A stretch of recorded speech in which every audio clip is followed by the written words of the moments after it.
Great to have Stewart with us. You went to Georgia Tech. You live in the area. You're playing. You're hosting. What are you most looking forward to this week? Well, like every week, it really is just about the competing and the competition. That's the part of not being a host is still I look forward to the most. I just love playing and competing and having a chance to get in the mix. And aside from that this week, I think, to be honest, when we had the PGA Tour event here back in between 97 and 08, I played in it every year. I lived in the neighborhood every year.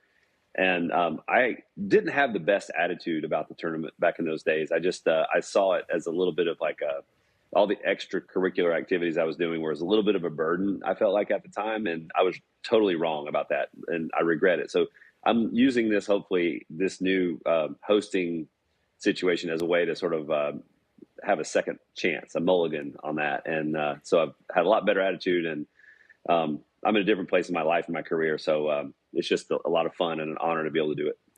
You're still competing quite a lot, though, Stewart. You've made a half dozen starts on the PGA Tour this year. This will be your third on the PGA Tour Champions. Is that a kind of time split that you see yourself continuing for the foreseeable future?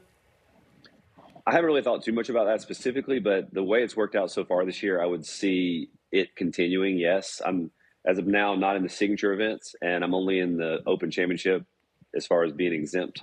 So there's a lot of tournaments that I would love to play in that I'm just not getting access to. And for me, and I'm in a good spot that there's a lot of PGA Tour Champions events that are opposite those. And so I'll have an opportunity to play a little bit of both tours. And hopefully I would love to claw my way back into those signature events like any golfer would. But in the case that doesn't happen, I'll have a lot of starts on PGA Tour Champions as well.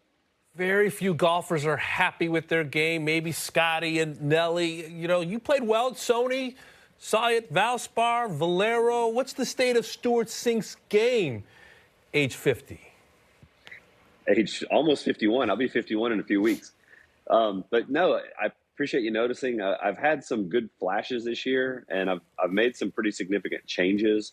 So the constant sort of tug of war between feeling comfortable and being like in all-out go mode and making changes is ever present, and it shows up most when you get into a situation where you have some nervousness or some stress. And as you know, golf puts you in those positions all the time. So it's a great opportunity for me to be learning and trying, testing myself out, trying new things, and making some changes that I feel like are necessary. But at times I've played well and gotten myself into sort of the upper stratosphere of the leaderboards on both tours, and I haven't really put it all together yet. But I'm hoping that as I kind of keep going and keep settling into the changes I'm making and the work I'm doing, the progress, that I'll be able to continue to like hit the finish line strong and pick up some really good finishes here the rest of this year. You mentioned you're almost 51, Stewart. We just saw a 15-year-old make a cut on the Corn Ferry Tour last weekend. Miles Russell wasn't even a year old when you won the Open at Turnberry. Does it make you feel old when you hear these kids creeping up on you, or do you still feel healthy enough that you can hold your own for a while yet? I still feel plenty healthy that I can hold my own. I am also, at the same time, very impressed by a young kid coming out there and not just making the cut, but he had a great week. I mean, he played some clutch golf, and he turned everyone's heads, and he definitely made his name a name that will be around on the golf landscape for a long time. I hope so anyway. So, but golf is one of those games too, a sport where it takes a little bit more than just the ability to hit the shots. That you need to learn a lot about yourself over the years, and to learn a lot about the way the golf ball reacts under certain conditions and how you react under certain conditions. And the only way to do that is to just test yourself time and time and time again. And Miles, I don't know Miles, but I know that he is an exceptional talent, and he's got the foundation to be able to move on and do amazing things in this game. But time will help him refine those abilities. Speaking of time, I want to talk about time commitment. Reports are Rory going to go back to the PGA Tour boardroom life. You've been on the PGA Tour board. Our late, great colleague Tim Rosefort once wrote in Golf Digest, it takes a certain type of player to want to sit in a boardroom for 6 to 8 hours and listen to disgruntled players. What kind of time commitment was it like for you, and will it be like for Rory in these unsettled times? I think the time commitment now is a lot greater than it was then. Going back to my board time, our biggest issue was we were moving from a money list based performance ranking to the FedEx Cup, and we were beginning the playoffs and the point structures and all that stuff. So while it was a big item on our plate, it really didn't compare much to what the guys on the board have been going through for the last couple years with Live Golf and all the different, I don't even know how to describe it. It's a conversation on its own, but I think that's a bigger time commitment now, and everybody seems to have a thought. And yes, there are disgruntled players too, but for a good reason. I mean, all the players want the best for the tour, for themselves. They want their play to be the best it can be, and they want the environment out on the PGA Tour to be the best. And they want the best relationship with the sponsors. So it's very complex, and it takes a lot of time. And I personally, for one, am in huge debt of gratitude for the guys that have served on the board these last couple of years. Stuart, there's so much uncertainty around the tour these days, and regardless of whether or not there is a deal with the Public Investment Fund of Saudi Arabia, there is now a private equity ownership stake in the tour. Is there any trepidation among your colleagues on the Champions Tour about what changes might be coming down the road and if it would have any impact, positive or negative, on the Champions Tour? I haven't really been privy to much conversation about that. I really don't know that there's a lot of concern about the safety or the future going forward with the PGA Tour Champions. I think it's a really good product out here, and I know we operate completely within the PGA Tour's portfolio, so to speak. So I love the way I've seen it now firsthand. I've played in, 6 or so starts out here on PGA Tour Champions, and I've seen that the interaction between the players and the Pro-Am groups and the sponsors and the fans has just like really opened my eyes to the way it ought to be and the way it used to be, in a way, out on the PGA Tour.